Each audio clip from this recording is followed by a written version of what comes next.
So my name's Lizzie Coles-Kemp and I'm from the Information Security Group Royal Holloway.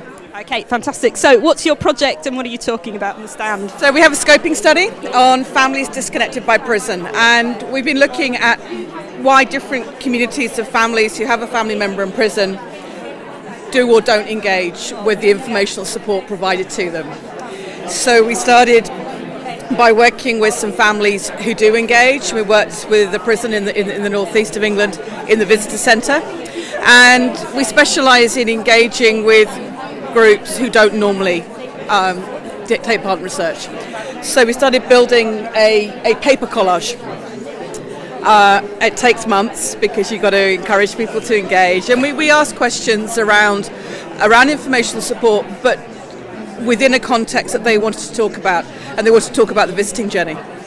And over time we built the collage, and then we converted it into a textile collage. So Alice Angus from Proboscis turned into a textile collage, which means that they can move it around.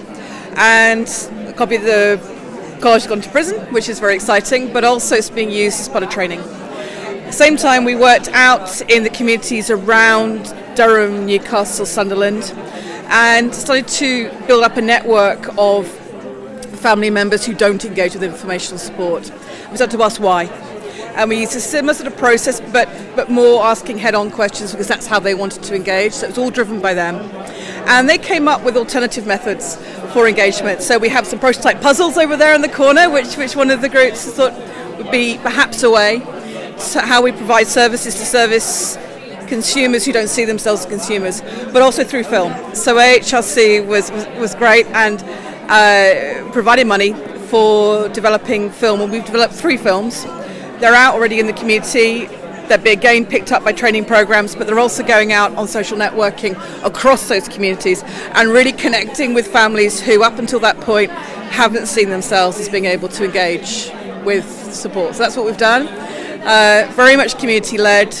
The questions, the format, whilst we had a theme we wanted to explore, how we explored that theme is very much decided and shaped by the community. What's also interesting is that these 2 different community groups have then engaged with each other and started to see methods move across from one group to another. Also, what's interesting is I come from the Information Security Group Royal Holloway, which is not famous for its social or humanities research. We're traditionally the mathematicians and cryptographers, and so we're actually also using all this stuff, and we're exhibiting within our own department, and that's beginning to raise awareness about real and applied research problems that are coming from the social perspective rather than maths and computer science perspective, and it's helping that dialogue also within our own field, which I think is great. Fantastic. So where are you going next with this idea? So what we're looking at next, so at the moment the aim is to really work on dissemination. We have so many things now. We want to see what happens when this material is out with the communities, because they could well do things that we haven't imagined. And we want to really see that emergence and understand where that goes. And then we are looking at different ways in which we can measure the reach across communities, and that's really important to us, is to understand how we're able, particularly with the video and with the lay research that's then forming around this, how that moves out across areas that are disconnected, and to see how those bridges work. And then the next stage is obviously from an academic perspective, once you produce the papers, is to then look at a bigger project and how that might work. But I think for now the focus has got to be taking these wonderful things that we've worked on with Proboscis, with the communities, and see how we can really put them to good use out in the community. Fantastic. Now your stand's a little bit clearer. If I can ask Carolyn to come in a bit closer, can we have a quick look at some of your puzzles and things? So this idea comes from Johnny Richardson. Johnny Richardson's part of the loneliness group, which is one of the groups that formed as a result, the community groups that formed as a result. And Johnny had this idea that for people who don't see themselves as consumers of services, but they might see themselves as puzzlers. In fact, there's an awful lot of puzzles that go on when people are waiting to go through to the visitors, for the visitor centre to the prison.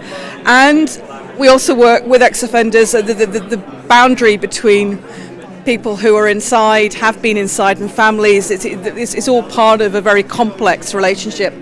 So he had this idea that actually we might be able to reach out to all those communities through puzzles. And so we had a go at starting to think about puzzles and then post-this projects, and one of the key aspects of dissemination that we want to explore is either we can get a puzzle pull out into one of the newspapers that goes right the way across that community and see whether we can get people to engage with informational support that way. Fantastic. So last question is, where can people go to find out more about your project and get involved and check it all out? So we have a website through Proboscis. And further information can be found at proboscis.org.uk/tag/hidden-families. Fabulous. Thank you ever so much indeed.